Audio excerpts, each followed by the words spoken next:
거룩하신 하나님은 이스라엘 백성들의 심만이 아니라 하나님은 온 우주의 창조주가 되십니다. 그렇기 때문에 사실 하나님은 이스라엘만을 사랑하신 것이 아니고 온 우주의 자신의 피조물들을 사랑하십니다. 이런 점에서 오늘 모압에 대한 이야기가 나오고 있는데 하나님께서는 위기 가운데 처한 모압을 향하여 거룩한 권면과 안타까운 애통의 탄식을 하고 계십니다. 왜냐하면 하나님께서 원하시는 것은 모압이 망하는 것이 아니고 이들이 구원을 받는 것이기 때문에 그렇습니다. 이런 점에서 오늘 본문은 이방 민족을 향한 하나님의 사랑과 또 하나님의 긍휼이 나오는 본문입니다. 이사야 선지자는 하나님의 심판으로 말미암아 황폐해지고 흩어진 모압을 향해서 1절과 같이 너희는 이 땅 통치자에게 어린 양들을 드리라 라는 강력한 명령으로 설교를 시작하고 있습니다. 이것은 남쪽 에돔 땅 셀라에 거친 광야를 지나 유다의 수도이자 거룩한 도성인 시온산으로 도피하여야만 유다의 보호 아래로 들어가야만 살 수 있음을 말씀해주는 예언입니다. 그러므로 이것은 하나님의 은혜로운 권면이죠. 역사적으로 볼 때 모압은 과거 북이스라엘의 오므리 왕조 시절에 매년 엄청난 수의 양과 털을 조공으로 바침으로 자신들의 정치적인 안위를 도모했던 호전적이면서도 교만한 나라였습니다. 하지만 시리아 에브라임 전쟁 이후 북이스라엘이 급격히 쇠퇴하게 되고 결국 주전 722년경에 멸망하자 모압은 더 이상 의지할 곳이 없어졌습니다.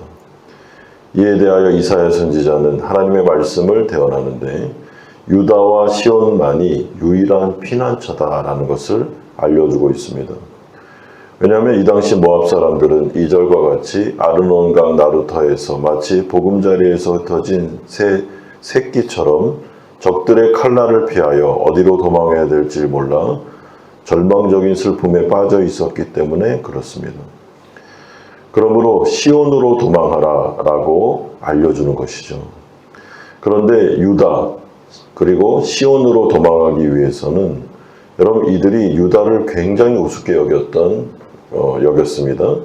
그렇기 때문에 자신들의 민족적인 자존심과 오만을 완전히 내려놓고 수치스럽지만은 그럼에도 불구하고 유다 앞에서 머리를 숙이고 시온으로 달려가기만 하면 이들은 구원을 받고 살아남을 수가 있는 것입니다.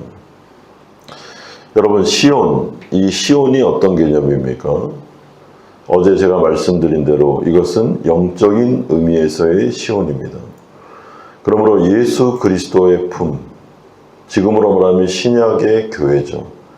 예수 그리스도를 믿고 있는 성도들의 무리, 이것이 바로 영적인 시온이 되는 것입니다.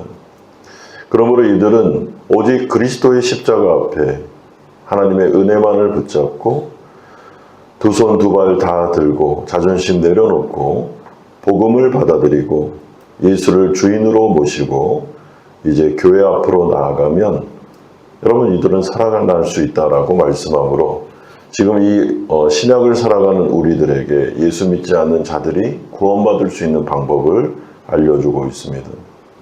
이런 점에서 5절은 이 시온의 피난처가 궁극적으로 인자함, 헤세드, 그리고 진실함, 에메트, 다윗의 장막에 앉아 정의와 공의를 행하실 미래의 메시아를 가리키고 있음을 우리 가운데 명백하게 알려줍니다. 따라서 이 시온은 예수 그리스도에게로 달려가라라는 복음의 선포, 신앙의 초청이 되는 것입니다. 이런 점에서 모압의 모든 피난민들은 하나님의 거룩한 산 시온으로 도망칠 때 이들은 살아남을 수가 있는 것입니다. 그러므로 오늘 본문은 우리 가운데 두 가지를 말씀하는데 첫 번째는 예수 믿지 않는 자들은 예수 그리스도 앞으로 나아가야 됩니다. 그리고 예수를 이미 믿은 성도들은 어려움이 왔을 때 유일한 해결 방법, 피난처는 예수 그리스도의 품, 성도들이 모여있는 교회, 그곳에 가서 그리스도의 이름을 붙잡고 기도하는 것, 이것이 가장 중요함을, 또한 가장 빠른 회복을 우리 가운데 약속하고 있습니다.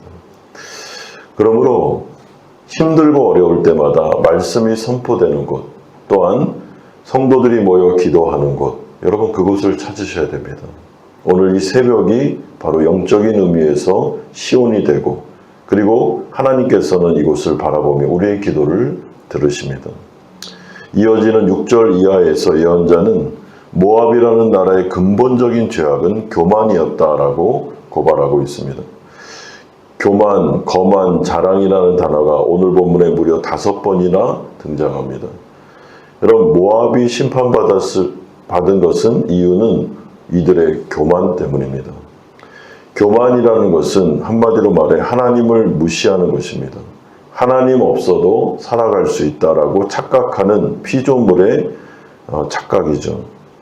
그러므로 이들은 풍요로운 경제력과 그리고 정치적인 술수와 그리고 옆에 있는 나라들과 연합함으로 말미암아 자신들의 안위와 안전을 지킬 수 있다라고 판단했습니다. 그러나 그 교만, 하나님을 무시하고 하나님을 의지하지 않았던 교만이 여러분 이들을 망하게 한 것입니다. 그런데 오늘 본문을 보시면 참 놀라운 점이 나타나는데, 하나님께서는 모압을 향하여 심판의 메시지를 선언하시는 것 같지만 사실은 망해가는 이방의 모압 백성들을 바라보시며 마치 부모가 자식을 잃은 것처럼 눈물을 흘리시면서 애통하시는 장면이 나오고 있습니다. 왜냐하면 모압을 심판하시는 것은 결코 하나님의 본심이 아니기 때문에 그렇습니다.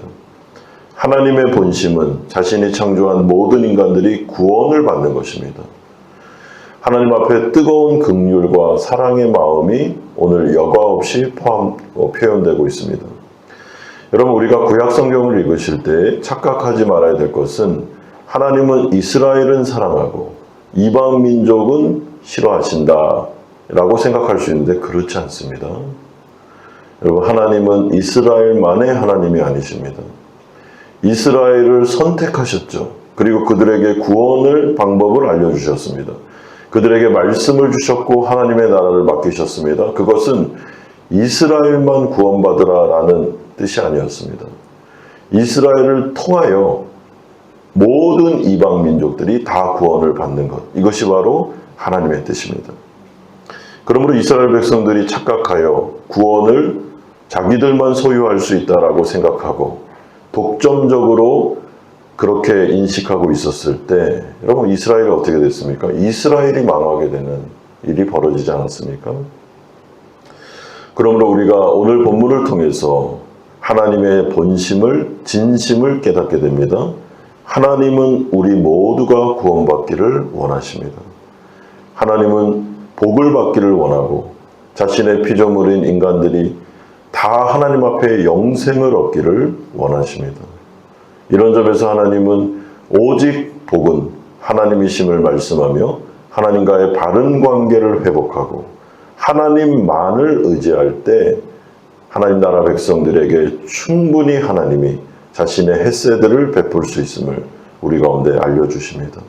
사랑하는 성도 여러분, 하나님께서 예수 믿지 않는 자들도 무한히 사랑하실진데 예수를 믿고 자신의 모든 것을 주님께 드린 하나님 나라 백성들, 우리들을 지금도 얼마나 사랑하시겠습니까?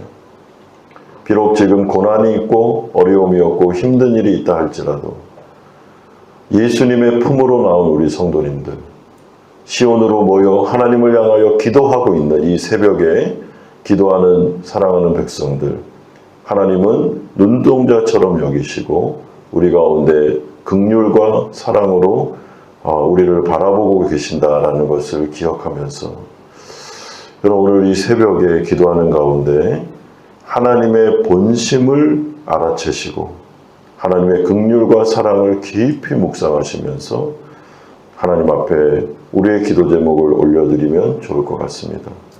그리고 아직 예수 믿지 않는 자들을 향하여 특별히 베트남 땅에 있는 귀한 영혼들을 위하여 기도해 주십시오. 이들이 구원받고 영생을 누릴 수 있도록 하나님의 은혜가 그 가운데 충만하게 임할 수 있도록 기도하는 새벽 시간이 되기를 주 예수 그리스도의 이름으로 축원드립니다.